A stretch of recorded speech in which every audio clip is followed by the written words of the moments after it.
Now, so that was as short as possible, covering 2 main modules.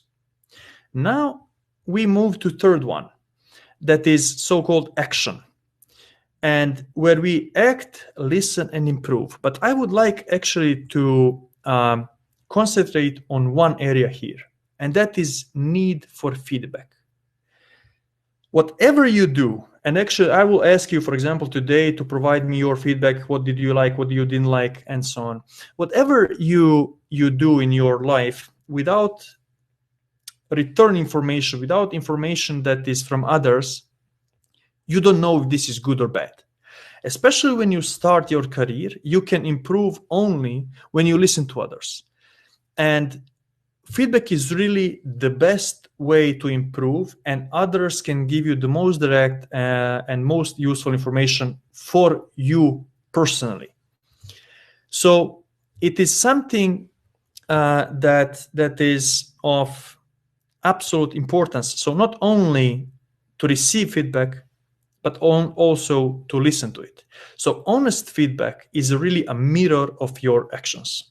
So if you have good friends, if you have good mentors, ask them to tell you honestly what really was good and what was really bad.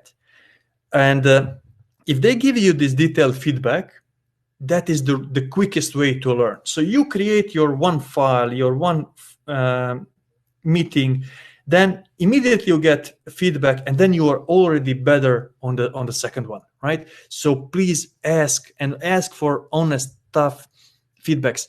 This is really a wealth of information in which you can dig deep and advance fast. If I can recommend you something how to improve, that is to ask and to listen to what people have to say. But it's tough, it's hard.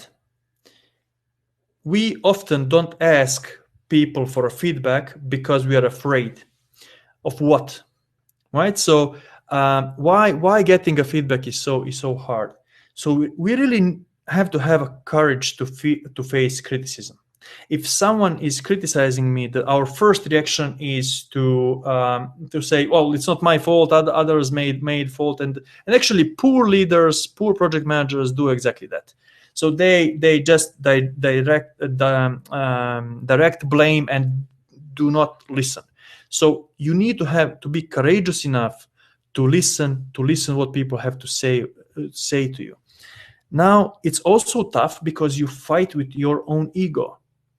We like ourselves. We want to be right. We simply want to do good. We want to be praised, and it's really tough to fight with your own ego, right? And you need to recognize that you do not do things perfectly. You have to make sure that you really do not react instantly and with emotions. So hold your horses, listen to feedback, and learn from it, right? And even if feedback is not factually correct, think why this opinion is formed. What were the actions? What were the surroundings? Why this feedback is actually formed? So listen, even if factually not correct, you can even learn from that. But it is tough. I do actually recognize that. That's for sure.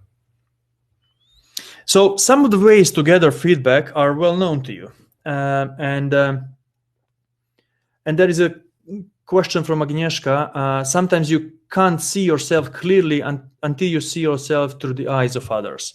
This is absolutely correct. Others are the mirror of our actions, and we are never 100% objective on ourselves, right? So thank you for comment, Aga. So some of the ways to gather feedback are one-on-one meetings, team meetings, email feedback, online feedback systems that are different kinds of surveys that are anonymous or non-anonymous. If I would recommend you what is the toughest one, but probably the one with the best effects, it's one-on-one meetings. So sit with your mentors, sit with your colleagues, and speak, talk, and that is the best. Of course, on team meetings, you cannot speak about individual performance. You can speak only about team topics. So, but whatever the topic is, you need to find appropriate method, and you simply need to listen.